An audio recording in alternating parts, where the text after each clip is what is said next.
Have you ever sent an email and instantly realized, oh no, that sounded way too aggressive? Or maybe you told a story that just kind of fell completely flat.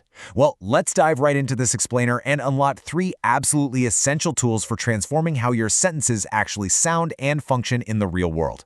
Whether you're crafting a compelling narrative, firing off a crucial business email, or honestly just trying to sound a bit more persuasive in your day-to-day conversations, having total command over your grammar is literally your secret weapon. Because, look, grammar can be a tricky beast, can't it? But today we're going to master 3 core shifts: shifting focus, shifting perspective, and seeking confirmation. We're looking at a comprehensive guide drawn from the absolute best language resources out there to give you complete control over your English sentence structures. We are going to make you true sentence architects today. So here's our roadmap for this explainer. We'll open up the grammar toolkit, dive into active versus passive voice, cover direct and indirect speech, master question tags, and wrap up by elevating your everyday communication. All right, let's get right into it with Section 1, the Grammar Toolkit. Moving right along to Section 2, active versus passive voice. Let's look at how we shift the spotlight. Okay, so grounding ourselves with a clear definition, we see that it all really boils down to who is doing the acting versus who is being acted upon. In the active voice, your subject takes charge. It's direct, it's clear, and it's super dynamic. But in the passive voice, well, the subject just kind of sits there like a couch potato and receives the action. The actual doer of the action gets pushed completely off stage, or sometimes they're just ignored altogether. To see what I mean, notice how the sentence, "the dog chased the cat," is aggressive and direct. You immediately know exactly who the instigator is, right? But in "the cat was chased by the dog," the cat suddenly steals the spotlight, even if it's literally the one running for its life. Basically, you want to use active voice for clarity, but you use passive voice when the victim, or the end result, is what truly matters. Or, when the doer is completely unknown. I like to think of language a lot like algebra here. To convert a sentence from active to passive, you just follow a strict mathematical formula. You grab the object, drag it all the way to the front, add a conjugated form of the to-be verb that matches your tense, drop in the past participle of your main verb, and then optionally tack on by the subject right at the very end. It is a beautiful, entirely logical formula. Now, what's genuinely fascinating is how we apply this architecture to the present perfect tense. By simply adding has been or have been to the equation, a phrase like "she has created this masterpiece" smoothly transforms into "this masterpiece has been created by her."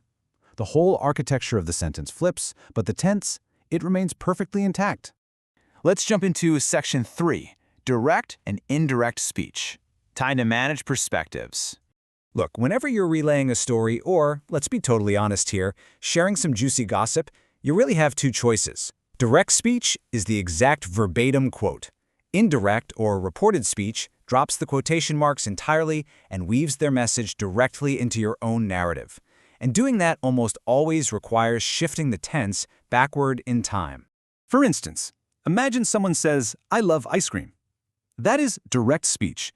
It's immediate, it feels like the speaker is right there in the room with you. But to report this exact same thing to a friend a week later, well, we have to do some pretty clever linguistic gymnastics. Notice how the pronouns literally have to morph so the sentence actually makes sense from your new perspective. "You have done your work" transforms into "they have done their work."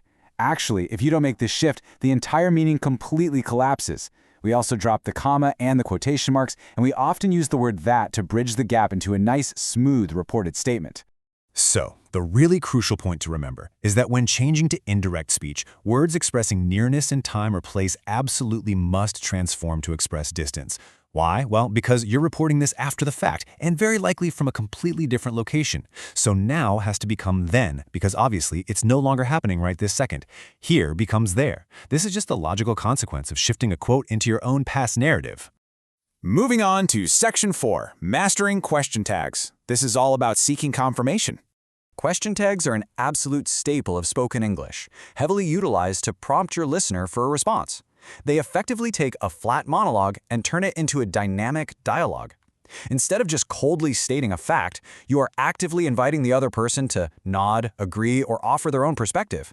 It's a fantastic tool for building rapport and keeping your audience super engaged. The big secret here relies on what we call the opposite polarity rule, and it's beautifully consistent. Positive statements demand negative tags, and negative statements demand positive tags. So, she likes music is positive, meaning the tag is negative, doesn't she? You aren't tired is negative, so the tag is positive, are you? You literally just mirror the auxiliary verb, flip the polarity, and boom, you have a perfect question tag.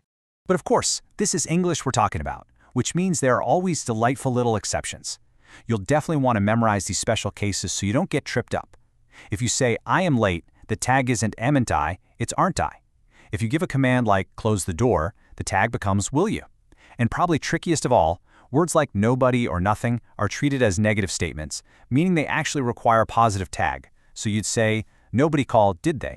Which brings us to our final stop, Section 5, elevating your everyday communication. By consciously choosing your voice, properly reporting speech, and deploying question tags, you are actively manipulating how your message is received. You can choose to be direct and forceful with the active voice, or maybe play a diplomatic and subtle with the passive voice. You can bring a story to life with direct quotes, or summarize smoothly with reported speech. And you can turn a passive listener into an active participant just by adding a tiny little tag at the exact end of your sentence. The rules are clear, and the formulas are absolutely set. But here is the real challenge for you. The next time you write a crucial email or find yourself in a really tense conversation, ask yourself, are you unintentionally hiding behind the passive voice? Or maybe you're alienating your audience by completely forgetting your question tags. Start analyzing the grammar of the people around you today. You might just be surprised by what you hear, won't you? Thanks so much for joining this explainer, and I'll catch you on the next one.